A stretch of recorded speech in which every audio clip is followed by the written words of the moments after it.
thoughts on current military, law enforcement, self-defense techniques, and what you both would incorporate to make better.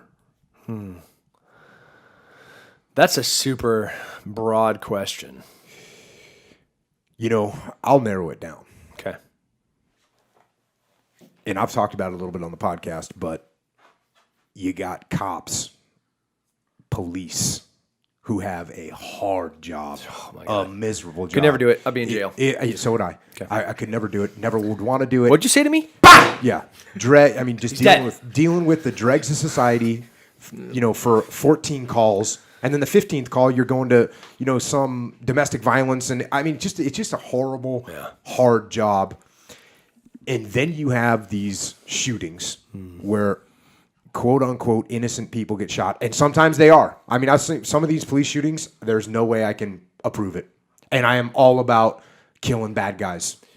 And some of the shootings, you just say, man, that cop, and I always look at it the same way. And I say, that cop didn't have the training he needed. And what really hurts is that I know how to I know what to do to make them better and get them better at that. I know you do. They don't have the money. They don't have the time. They don't have the money. They don't have the time.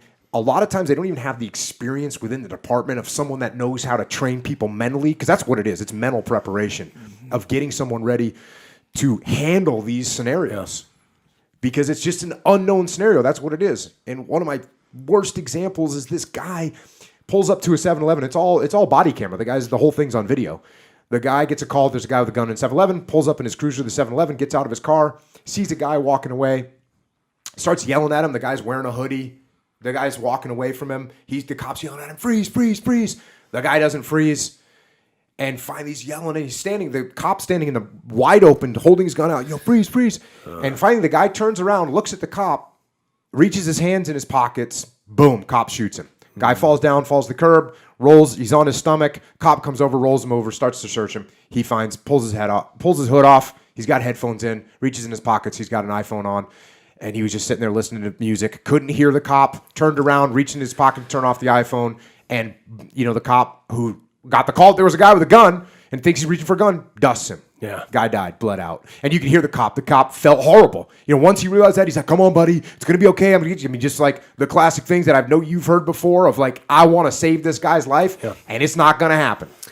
Yeah. And what I know is that guy going into that situation from the get-go, if you think someone's got a gun, don't stand out in the open and talk to him. Yeah. Get behind cover and stand back and stay behind your car, get on your cruiser, get on your loudspeaker, and look at him and watch him and see what he's doing and see if there's a real threat. But don't expose yourself to him by standing out in the middle of the open, where if he does have a gun, he's going to get you. Yeah. And those are simple things that you could do to improve the training. What you have to do is you have to put people in stressful situations during the training. And that's what we did in the SEAL teams. I know that's what you guys do in the SF, is you get put in these horrible, stressful situations where everything is getting destroyed. You're getting shot with paintball, and they're blowing smoke grenades up, and all frags hitting you. They do that in the training so that when you get in combat, you're not freaked out. Yeah. And you can handle the situation. Train hard so you bleed less. It's pretty simple. And like we do in Austin, we do a stress test a week. Sometimes it's barbell stuff on the range and kit where we're doing like Olympic lifts to a sprint, and then you pick up your gun and shoot. Or it's slung, and then you do like a 5-mile run, and as soon as you step on the range, it's like 500 targets. You're just running down the line. And that's so I know, and it feels normal for my heart rate to be pounding so that I can't hear anything besides my own beating heart in my ears, sweat dripping in my eyes, sweat dripping on my optics, my grip being jacked up because it's covered with sweat and, a little bit of blood because I tripped and fell on my face, and that seems normal. If I went to a range and shot in like a vacuum, like where it's like air conditioned, right, and like the guy's like, all right, no, you can't shoot faster than 1 round a second and no drawing from the holster. So let's just, have a good time here. I wouldn't know what to do. Right. I'd be like, this is really uncomfortable. Can someone just start screaming at me and throwing something at me so I could just at least shoot, 100%. The training for my brother's a police officer. My dad's a police officer. I went to the police academy in 99. And I was astounded I was a kid. I was 21 years old. I was astounded at how they were not prepared for anything. One was like, all right, how about this? All 20 of you try to get cuffs on me. Yeah, didn't happen. No. Now, my wrists were bloody. I had a cuff on my leg. I had one cuff on my arm. And I had like 6 or 7 of them cuffed together. And there's like 18 or there's 12 of them yet left. And they didn't know what to do. This is a 21-year-old kid. Yeah. And it's not their fault. Just like you said, they just don't have the training. Yep. With that said, if a cop tells you to get on the ground, Get on the get on ground. the freaking ground. Talk to them about it later. I get it. Like you know the Constitution so well, and you're like the greatest lawyer about legal criminology. Shut up, lay down, Get and on the talk, ground. and just figure it out later, or have your lawyer do it. If you can't afford a lawyer, just talk to the sergeant afterwards. Yeah, just give those guys more training. And you got to do the right kind of training. You got to do I think you got to do force on force, man on man training. And When was the last time that a municipal police department did a force on force training? you should be doing it all the time. All the time. I've You never should be even doing heard of a force-on-force department training. doing it. That's horrible. Sim, CERTA, whatever. I mean, whatever you're going to use. Yeah. But you got to have people, humans, other humans that are maneuvering on you, that are reacting to you, that are drawing on you, or they're not, or they're raising their hands, or they're pulling out their cell phone, or they're running scared. so when you did force on force in the SEALs, who do you use as your op 4? SEALs. Other SEALs, dude. And is there nothing better than? I mean, who wants to win? Everybody. Everybody wants to win. So like we at Fort Bragg would use like 82nd Airborne, or would use another SF group, dude. And that's, I mean, if they're an 82nd guy, like this is their chance. They're gonna do everything that they can to shoot an SF guy. And if it's another SF guy, then the level of competition, that competitive nature, like, oh, I'm gonna ambush them. We're gonna crawl up into the ventilation and try to shoot them in the top of their heads from the air conditioning. They're like taking quickie saws and cutting the ventilation open. I mean, it's gangster. It's gangster. And you know what? That's what's what you great about that want. is, guess what the enemy does? Same thing. Guess what the Mooj does? They're just not as good. They build false walls. They build trap doors. They do all that stuff. And I had a group that was going through their land warfare training in the SEAL teams, and they actually failed.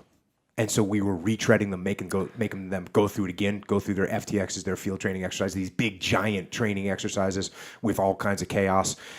And they were doing their first retread, so they're trying to pass the exercise this time. And I go out there and I'm listening to their brief and I'm watching them do the rehearsal. And they get done with the rehearsal and they all come together, and the senior enlisted guy is kind of putting out some word.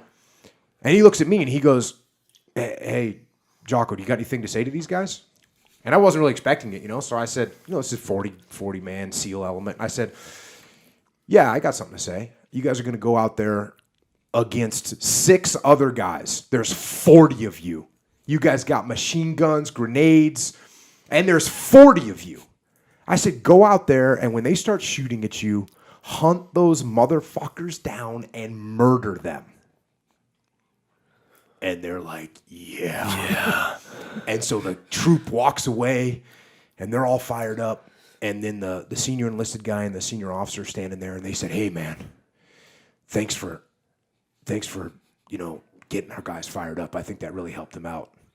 And I said, you should hear what I'm about to go tell my guys, which was my guys that were going to go against them. Yeah. Because I would give my guys all kinds of rewards. Anybody that they could kill, they would capture bodies. Anybody that could get in a perimeter, they would just completely, what you're saying, they would just completely mud suck them and draw them into the most chaotic situations. And the point of all this conversation is that you're going against other human beings, and other human beings that are going to do unpredictable things. And that's what makes the training challenging, and that's what makes life challenging. That's what makes these situations challenging in a real scenario, is you don't know what these people are going to do. How many times you've been dealing with some, enemy or unknown, and you're like, what in God's name is this person doing? Iraq or Afghanistan? I didn't fight in Afghanistan, but in Iraq, you'd be looking at someone going, oh, this person is insane. Yeah. What are they doing right now? Why are they doing that? They're going to die if they, it's crazy. Yeah, that's the thing about humans, is they're humans. You know, there's like points of departure from logic, you know, and they live in chaos. And some people can't even live without chaos. And then we're going into a place where cultures are different, languages are different, you know, what is the norm is different. And we're trying to enact what we think is normal. And they're like, bro, you're crazy. I'm like, no, you're crazy. I'm like, no. It's all, poor cops. Yeah. So, and you know what you can do if you're a cop though, and your force doesn't have the money for this, or they're not doing this, you can absolutely train. You can actually absolutely train in jiu-jitsu, in MMA, in fighting, so you get more comfortable and more confident in those situations. And the other thing I've said to do in the past is, man, I know it sounds lame, but watch some YouTube videos. Yeah. Watch some YouTube videos of like the thing that I just described. Watch that YouTube video and say, I watched YouTube videos in combat, and before combat, you know what I watched before YouTube? I watched war movies, but documentaries. Yeah. So I could watch these guys in action and see what was happening in their faces. Because you can watch people on YouTube, watch these perpetrators, and start to understand human nature better just by watching what they're doing. Just grow your mind, grow your brain a little bit. And if you want to get better at shooting, dry fire. Yeah. I spend 90% of my practice time of shooting without bullets in my gun. You know? Yep. And there's like a few grandmasters that are out shooting me right now. You know, so dry fire. yeah. Interesting.